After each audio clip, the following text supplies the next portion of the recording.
The ongoing drought is very serious. In fact, it's getting worse and worse. Right now, we are looking at about 5 million people in humanitarian need in the country. abaarta hadda ka jirta Soomaaliya waa mid aad khatar u ah. Waxaan eegaynaa dad gaaraya 5 milyan oo ruux oo u baahan kaalmooyin bini'aadanimo.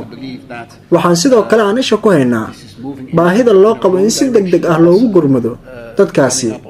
waxaa jira dad badan oo qaarkood ah xoolo dhaqato ama beeraley kuwaas oo saadaalinaya in aysan istaagi karin muddo dheer dhibaatada abaarta darteed. waxa hadda aan arkayno waxa ay tahay dadka oo ka soo qaxaya meelihii ay deganaayeen kuwaas oo soo aadaya magaalooyinka waaweyn sida Baydhabo, Kismaayo iyo Muqdisho.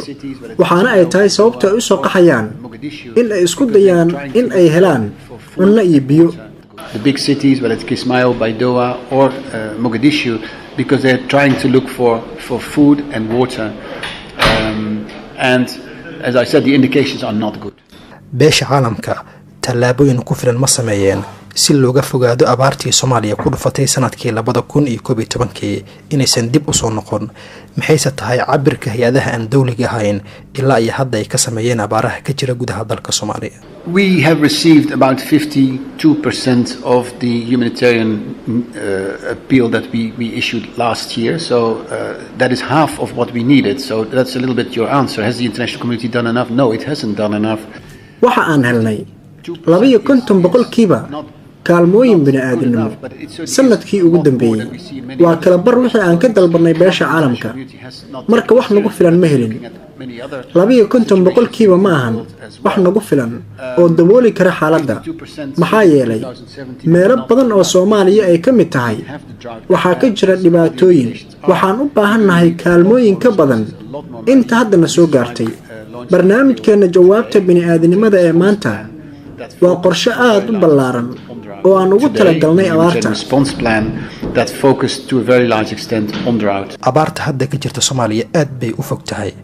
maxaad u malaynaysaa xalka abaarta hadda ka jirta Soomaaliya? You know, I think we're focusing very much on the response and on the response to immediate life-saving needs. And what we haven't really been able to focus on properly is how in the long term we're going to be dealing with these issues. waxaan u malaynayaa diirad saaridda jawaabta aad ay u wanaagsan tahay. waxaana fiican in durbaba lala tacaalo dhibaatada haddii aadan si sax ah u darsin xaaladda iyo halka la isla marayo waa dhibaato inteeda leeg. dhowaan waxaan aaday Somaliland. waxaan soo arkay dhulkii oo qallalan iyo dadkii oo ka cabanaya biyo la'aan. waxaan u baahannahay in aan sameeyno isbeddel cimilada ah si loo yareeyo dhibaatada isla markaana aan u sameeyno horumar ku aadan jawaabta bini'aadanimada. As much as humanitarian aid is important, it's also important to start focusing on development and on the longer term issues, and then we can maybe over time reduce humanitarian response and humanitarian needs. deegaano ka tirsan Puntland dhawaan waxa isku dilay 2 nin kadib markii abaarta ay xoolihii ay lahaayeen ay ka dhamaysay. meelo ka mid ah Soomaaliya sidaas la mid ah waa ay ka dhaceen dhacdooyin noocan oo kale ah. sideed u aragtaa? This is the sign of people losing everything, and this is what we collectively have to avoid. This is not the responsibility for the international community. This is a collective responsibility. tani waa mas'uuliyadda ay wax walba ku luminayaan dadka. waxani ma ahan mas'uuliyadda beesha caalamka. tani waa mas'uuliyadda wax ururinta dawladda dhexe. beesha caalamka iyo maamul goboleedyada waa in ay sameeyaan howlgal wada jir ah. waxaan u baahannahay inaan helno dhaqaalo si aan dadka ula soonno ama aan u siino lacago kaash ah. waxaan u malaynayaa waxaad aragtay waxa ay ahaayeen wax aan ku filnayn Soomaalida. sidaas daraaddeedna waa in kaalmooyinka la wada gaarsiiyaa waaba haddii la helo. waxaan arrintan abaaraha aan iska aragnay hogaamiyaal Soomaali ah. laftirkaygu waxa aan la kulmay ra'iisul wasaaraha Soomaaliya iyo hogaamiyaasha dawlad goboleedyada. waxa aan ka wada hadalnay waxay ahaayeen sida abaarta loo wajihi karo. There are also coordination structures where we discuss the drought and where we determine the response to the drought. So let's do this together. Let's move on this together. Let's avoid these type of horrible examples that you're giving from continuing and occurring more.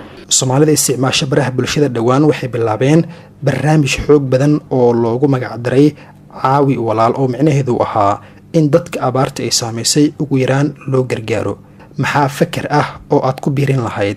I think any local initiative is very, very important. We support local initiatives as long as they are constructive, as long as they are not politicized. So the more local initiative, the more local ownership, the more we are in favor.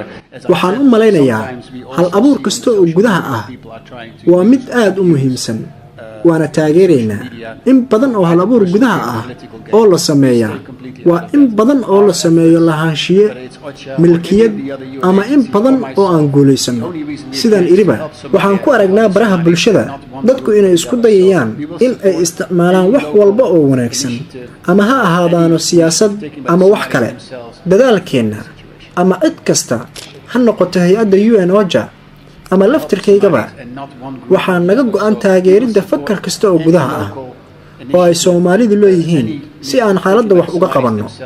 We will support any local initiative taken by the Somalis themselves to further the situation.